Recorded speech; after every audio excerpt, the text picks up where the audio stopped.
We are live for another edition of the Bet Like Mike show, windailysports.com. My name is Jon Jansen, but the star of the show every single time. The man of the 20 minutes, does that make sense? The man of the 20 minutes, not the That's man what of the I hour? used to call them, the man of like few seconds now, to be honest with you, John. What a start. Mike North. It's a tradition like no other. I'm still waiting for the tweet.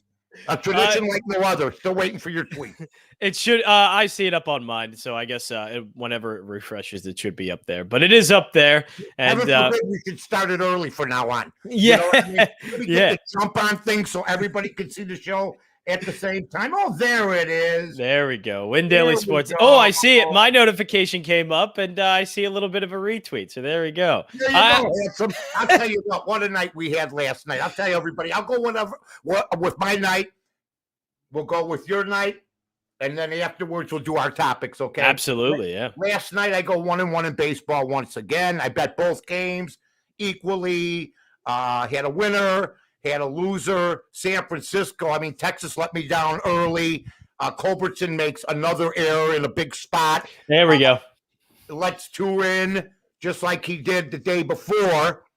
So, he started, and what makes me mad is he made every play after that, but he doesn't make the play. Makes a backhanded play, throws it away. The Bruins-Washington game went from a picket to minus 180. Jeez. And I didn't play that game because of that, because weird things happen when that happens. Yeah. Boston sat 10 guys. They sat all their main guys. So the line that was a picket yesterday, when we did the show, went to minus 180. They still won the game 2-1. I could have gone the run line on one side with Boston, and I could have gone with the minus 180 and won both ends. Yeah, that's the thing to pay attention for, though, late in season and stuff like that. I know NBA has been like that all season, and with the NHL, now that the playoffs are kind of set, I guess it's the thing to worry about, right? My scary pick, absolutely. They're getting that was like the NBA, only it's at the end of the year. So I understood this. The NBA starts resting guys like when the season starts. Yeah, about a month ago. Play one game and take a week off. My God. The work ethic is just deplorable. And then I had the Magic as my scary pick. It went from 14, which would have made it a push, to 14.5. I win that game. And I bet that, so I went 2-1. The game I didn't bet. I didn't bet the hockey game, which I would have won. I didn't bet the Lakers, the lean, minus 5. They didn't come through, and it's just amazing. You had a pretty decent night. Means let you down, did he not? I think the Baltimore Orioles let you down because they didn't score a run in the first 5 innings. That was a little bit of my problem, and then I was trying to think of what I had after that, but I think. I had the Blue Jays, which the Blue Jays ended up winning, which is good. They won, and you had the White Sox. I had the White Sox, and that was an easy win. About your winners, and then you'll know what your losers are. No. The thing is, for me, the one loser, and it's the one winner that I wanted more than anything. If I go 0-4, but I get this one bet, I wanted the scary bet because it was a plus 195 bet, and I had it until a 3-run homer in the 8th, and then I lose my bet. Wow. A 3-run homer in the 8th, and I lose. The Mariners were up 4-1. They ended up losing 6-4 late in the game. Unbelievable. I'll tell you what. It still was a good night for us. We great night. Yeah, 500 once again. Today there's a lot of day action in baseball. Looking at some of the cards, Cincinnati and Pittsburgh. That's turning into quite the little. Matt Harvey taking on the Mets again. There we go. Matt Harvey getting a little revenge narrative on the Mets. Yeah, and huge as far as the money line. Yeah, the money line is concerned. Minus 180 for the Mets. Like they don't believe in which is Harvey. Way too much. The minus 182 for Taijuan Walker, but well, maybe it's against Matt Harvey because Matt Harvey's been living the charmed life. I remember when Matt Harvey was the Dark Knight. Now I just want to say good night when I used to watch him. Look, I don't know if there's a little resurgence for Matt Harvey, but so far he hasn't. The Orioles. Yeah, he has an ERA of under 4, though. He's actually Matt Harvey's doing okay. He's not completely imploded yet, which is, I guess, big news because usually he implodes by now. It would be a good story. Yes, it would. Be a good story. Tonight in other venues like the NBA and hockey, it's a little bit slow. The NBA, very slow tonight. Yes, yeah. The National Hockey League got a pretty good chart tonight. You got some teams. I mean, people are complaining about why is this team playing? Why is that team playing? I can't even keep track anymore. Ottawa, Nope. The COVID stuff. Why they don't need the game? Well, there's certain bonuses in people's contracts that you have to achieve. Right? Yeah. That's all stuff. Look, if I could uncover, I would, but I'm not going to take my time out to do that. No. But yeah, there are still some incentives, basically. Yeah. Let's say you need a certain amount of goals and you're one away. Right. You got 4 games left and they just cancel them. Now there's a gripe. That would be. You know what I mean? Because the game means nothing, right? Yeah, that would be brutal. The game always means something, but I understand they've had COVID issues, everything else. Now, we'll get to our betting lines in a few minutes. I'll tell you what, I've been reading about the NFL schedule today. I'll just give you a couple brief things here because back when I started, nobody gave a rat's rump. I mean, we talked about it. Now it's primetime television. It's primetime television now. It's 8:00. The schedule releases for the NFL. It's nuts. It's absolutely nuts. I'm not going to watch it, but more power to people. A guy on Twitter, he's a good guy, Nick Shepkowski. You can just check him out. Says, boy, what a genius. The NFL marketers have gotten us to care about everything. I mean, seriously, it's not about them getting you to care. It's about you and your life. Yeah. It's about where your life is at. Now, I know Nick does a podcast for Notre Dame. Okay. So he's got some big brands. Okay. That he's talking about. The NFL, you could have Goodell, okay, and some other guy taking a dump. And if it had the NFL logo above it, it would sell out. Who does it the fastest? I mean, and it would be on primetime television too, 8:00. Well, Roger Goodell taking a dump. It would be at 8:00 and they'd show highlights. I mean, seriously. I mean, come on, folks. I see this stuff and I just cry. Like I said today, we are hearing about the NFL schedule this morning. I'd also like to say my birthday is September 10th. Nice. Halloween will be on Sunday this year. Anybody else have a big day coming up in 3 to 4 months? I mean, seriously, folks, are we really talking about NFL games? I'm talking about the people that are talking about the NFL games. Right. Is there something on the landscape better than, in 4 months we're going to be good?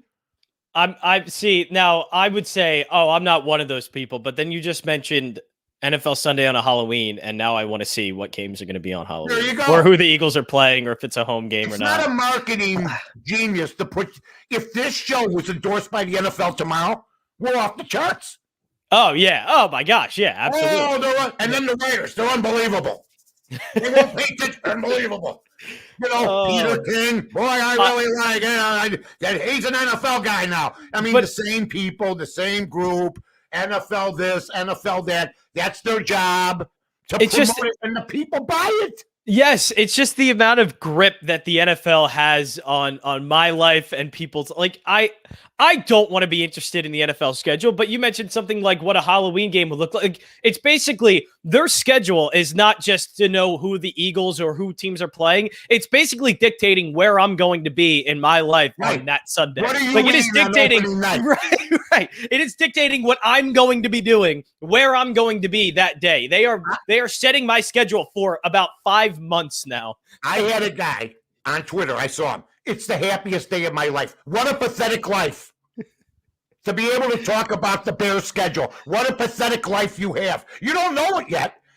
The Bears schedule used to mean everything to me. When I was 11, when I was 12, I still love the Bears. But I guess there's other priorities in life. Grown-ass men. Happiest day of my life. How's the wife feel about that?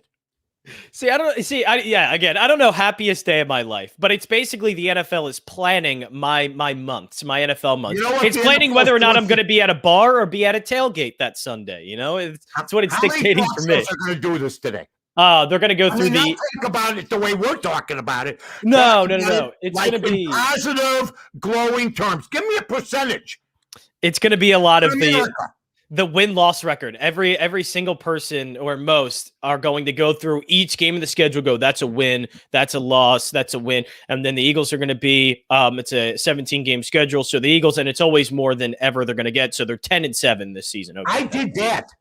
I used to do that the week before the season. Oh, gosh. I mean, we used to do, me and Dan Jiggets, for instance, me and my partners, we all did it. Yeah. When, but we did it in August after preseason. No, they're going to do it today. It's for lazy hosts, and I guarantee you 75 to 80% of the lazy hosts will be doing this topic and leading off with it today like we did. But I'm not lazy because, as usual, I'm trying to figure out why is everybody captivated by it. Yeah, well, I think that's honestly a story. That's where I would be going with it. But I will admit, I am the one segment lazy host. Look, when I host 3 hours by myself and it's just me, give me one segment where I can just be lazy as hell and I can recharge my brain. So the next segment I can feel good again and I can give a refreshing good take. But yeah, it's I afford myself, and people could probably point it out what only segment that is, but I always afford myself one lazy segment. All right, here's one for you. Here's one for you. Let's talk, if you can, about LeBron James, who sits out last night, okay, and is coming back for Houston. He's jumping up and down on the sidelines. He's been fined for a couple weeks. This man is so far from Jordan. Michael Jordan once told me, separately, but other people all the time. Same as Joe DiMaggio and other people. This might be the one time somebody comes to see me. I got to be playing. Right. LeBron James is a disgrace. I don't care what anybody says about the guy. He's standing over there. Anthony Davis carrying the load. People saying LeBron James actually is better than that guy. I'm sorry, he's not. And I knew AD when he was playing in Chicago as a guard. Okay? That's right. He shot up out of nowhere. Right. So this nonsense that he's coming back against Houston. All right. He's afraid. I mean, what's he afraid he's going to twist an ankle like you can against Houston? I'd rather play a team that knows what they're doing than play a team like Houston that doesn't know what they're doing. You never know what's going to happen. I mean, why even come back for that one? Because it looks like a patty cake game, does it not? Oh, well, it is. It is an easy win, and the Knicks weren't going to be. I think point. The only thing I could probably say about this one is LeBron probably only needs to play about, because the high ankle injury, it's something that I'm sure he needs to work through to make sure he's ready for the playoffs. I imagine it's because he can only play 10, 15 minutes against Houston, and then they'll win that game easily no matter what. So he doesn't need to play, because with the Knicks, I guarantee you that if he played that game and that game started to get close like it was, he probably would have ended up playing close to 30 minutes in that one. It would have been good for the ankle. So I guess what I'll say is at least it right. It is an easy patty cake game, and you can probably play 10, 15 minutes and sit on the bench the rest of the game. And just basically, Houston is the perfect team if you're trying to test something out or experiment with something. He's just trying to test the ankle out, and he'll be able to do that against Houston and still win by about 30. Yeah. So, I mean, to me, that hit me today like a ton of bricks when they said, well, he's going to play against Houston. I thought he'd come back against the Knicks, but you know what? It's par for the course for what the NBA regular season was. Anytime it seemed like there was going to be a fun, great matchup. And look, that game ended up actually being really fun last night. The Knicks and Lakers went into overtime, really close game. Julius Randle was hitting buckets left and right. It was Julius Randle. It is awesome to see a guy, that kind of worked that hard and to be able now to be, I mean, what, comeback player of the year, or just a player that it looked like he was going to be a bust and now is an all-star and such a great player. It's a great story. And he's saving the Knicks. He's saving a franchise that has been unsavable for the past decade. If the LA Lakers win this thing, it will be unbelievable, but it will really, for the rest of the regular season's already been bastardized. It would bastardize it even more, knowing that the Lakers can still get the set, because it's supposed to matter to get the 1 seed. Kyrie Irving, did he play last night? I heard he didn't. I mean, Brooklyn, they come in and out. Brooklyn walks in. They don't play with the same group. They think they could just turn it on. It's going to be something to see. All right, my friend. And now it's time. The best 20 minutes, like I said this morning, folks. I know. I can't even believe we're already 15 minutes in. Black countries. Are you kidding me? You don't think in Bulgaria? I don't even know if there is a Bulgaria anymore. They don't want to know what's going on. That's what the web's all about. Intercontinental. You can get I love it. Johnny Jansen, and yours truly, Mike North. We win every day. Well, we try to, and we've done. We try, yeah. Yeah, we've done pretty good. Daily. Make sure you follow us. We're getting a ton of hits. We want more. Pass the word around. Don't be selfish. Don't be the guy that finds a good restaurant and doesn't tell anybody. But when he finds a great restaurant, that's a great restaurant, he tells everybody. Yeah, you're a terrible person if you don't tell me a good place to eat. You know, I feel like that means you don't want me eating well. You're not looking out for my health by not telling me good places to eat. That's a really good point, Mike. I never even thought of it that way. Yeah, I'm telling you. If I was in the restaurant business, 3 people out of 10 tell everybody there's a great restaurant down the street. And then there's the others that will tell you everything that's wrong with the restaurant instead of the wonderful things that are right. Not that ever happened to me. We had 3 of them. They were all outstanding. Now, I'm ready to go. What do you got for Detroit? Do you have a run line play on Detroit and Kansas City today? Oh, Detroit and Kansas City. I know I did look at that one because Casey Mize is on the mound, and he's one I've been trying to. He's a young pitcher for Detroit. I don't know any of these people. He's a young pitcher, and he's got a lot of great stuff, but he's like, a lot of young players kind of struggling to acclimate into the big leagues, and he hasn't so far. 4.41 ERA, 1-3 record. Obviously, Detroit is just not a good team. So I've been trying to fade him for the most part, and Danny Duffy's been great.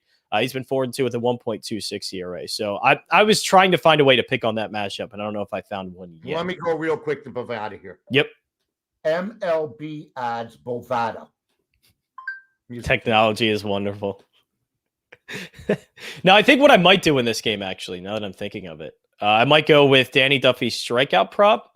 I'll have to see what he's been like recently. The Mets are already playing. I can't believe it. I cannot believe. I saw that too. I saw that game go off, and if you're out west, you're up at 9:15. There's a ball game on for you. Okay? Wouldn't that be great though? A coffee and a nice coffee. You should do it every day. The paper, and you get to watch a game at 9 o'clock in the morning. I'm taking Detroit plus 1.5 minus 130 against Danny Duffy, who's outstanding. He has outstanding control. But this was a game that was given to me. So yeah, I don't know if it's going to be high scoring. So I like that. I don't really know. The Royals haven't been really good. Detroit's actually won 3 of their last 5 games. Detroit's lost their last 5.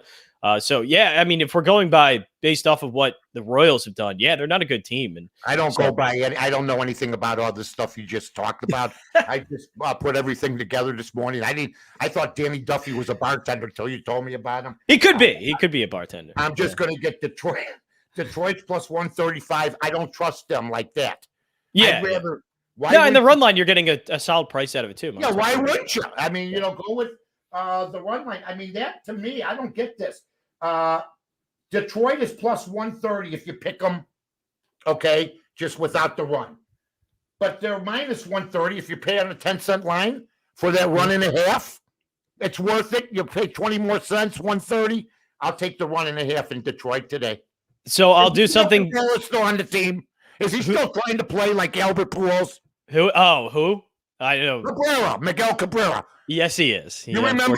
I know you're a sports. You've heard of the man. I hope. Yeah, I remember when he was, winning triple crowns basically, and had all that stuff, but not anymore. Albert Pujols, by the way, haven't had time to talk about him.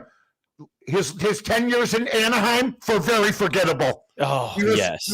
It was I don't care how much money he made. He disappeared, and the Cardinals won after he left. Yeah, what do you got, my friend? I have, and you're gonna like this again. I'm going with the White Sox here. I like the White Sox minus 136. I want to pick on again the Twins being bad, but Jay Happ's on the mound. He's been good, sub 2 ERA. But White Sox absolutely crush left-handed pitching. So I'm gonna. What did I tell you about the Twins? They're not good. They are very bad. They look sluggish and heavy, and they look awful. And they look like a miserable group. Well, that's why I can pick on them, because they're losing games in a million different ways. They're bad defensively, not hitting the ball well. Pitching's not been good. They're losing the game in a bunch of different ways, and that's easy to bet against. All right, now I'm a guy that likes to spread it around. Take it easy. I'm talking about picking it up. Picking up the National Hockey League, okay? Nice. And I like both. It's going to cost you in the deuces tonight if you want both puck lines. Now, you can take these games individually. Montreal plus 110 against Edmonton. It's basically, why spend $200 on a $100 bet because you want to buy a goal and a half because they could lose 4-3. Yeah. See, I used to tell Mike Raziel, and Mike knows this. Don't be afraid of what they're charging you. Pick with the system. Go with it. If you lose, you lose. So whatever the puck lines are tonight, I'm taking St. Louis, and if you want to just go plus 120 on the money line, you could do it. And I'm taking Montreal plus 110, or if you want to take and spend more money, take the puck line. That's what my next two picks are. And I'll be honest with you, I don't really have a scary pick for tonight. I think those are pretty. I guess if you're spending $200, they're both scary picks. Right. Yeah. That's scary pick in a different way. Yeah. They're very picket-like games. And by them charging $200 to buy a run and a half, where I only had to pay, a puck and a half, where I only had to pay $130 for Detroit in baseball, that tells you they know it's going to be close, in my opinion. So I may take the puck line, but I'd be comfortable in taking the money line and at least splitting. Yeah, I think the only one, I don't have a huge money line play. I love how you plan your picks. It's the best. But I know, I just do it on a whim. It helped me. Yeah, I did really well in the NFL season, because I have all the information. It's just I pick it kind of in the moment just because I'm not sure and just whatever comes to me. I like the Rockies plus 133. I know Darvish is a little scary to bet against, but I like the Rockies at home. John Gray's actually been one you can bet on for the Rockies when it comes to pitching and especially at home. So I'm going to bet a little bit of John Gray here, but then bet the Padres on the run line, whatever you need to do for the next game when they take on Austin Gomer, who is just an awful pitcher. I'm going with the Phillies today, minus 137, and I also might put a little bit of a first five under in that game because the Phillies can't hit left-handed pitching. They strike out a lot. What people to do on that game, John? You might do this, you might do that. Like I said yesterday, I got to do it confidently, right? I gotta do that. Well, I know you don't know though, and that's a good thing. Say you're not sure if you're going to take it, but it's a lean. Yes, yeah, and right now, yes, I would probably end up betting the Phillies, but the first five under 4.5 is what I'm looking at. It's minus 137, but I like it. The Phillies don't hit left-handed pitching well, and John Lester, look, I don't know how he's good, why it happens, but this is one where he beats analytics. I don't get it. He just beats analytics when no other player can. He's good. A lot of heart. He does. He's a savvy veteran pitcher, and it's Jamie Moyer-esque. Jamie Moyer never should have lasted so long, but because he was a veteran, because he mixed his pitches well, and John Lester's doing that. He's continuing to reinvent himself. I like the under here. I don't think these teams score very many runs early in this game. Okay, I got a lot of stuff to keep track of. I'm gonna have to watch the show 3 times today, like everybody else is. We're kicking butt with the show. Appreciate it. I don't know where you're going. That was a lot of stuff I was just throwing out there. Yeah, like a tennis match. I was going like this, for God's sake. It's beautiful. I love tennis. We have the French Open coming up soon. I'm excited. Oh boy! And the finals, the last day of the French Open's on my birthday, so I'm excited for that. No, I think it's just like the NFL. My birthday on that time. Yeah, there we go. A bunch of nonsense. Shy, good to see you. I wave on Twitter like everybody else and on Zoom. That's going to be a thing. Appreciate it, everybody. And don't forget windailysports.com. Oh, by the way, I'll be on Barroom tomorrow morning at 9:30 till 10:30 right here on Twitter with Aldo Gandia. Then I'll be on with Johnny. Me and Johnny will be on right after that. Then on Friday, I'll be on ESPN 1000 at 11:48 with Carmen and Yurko, and then we'll have our podcast on, and then Saturday morning on ESPN. That's a lot of work. And you're on The Gambler. I'm on The Gambler, Monday through Friday, 8 to 11. Not tonight, though, because Philadelphia Union in action, so no show tonight. Get out. They never said that to me. Get off the air, Mike. A soccer thing's on. So long, everybody.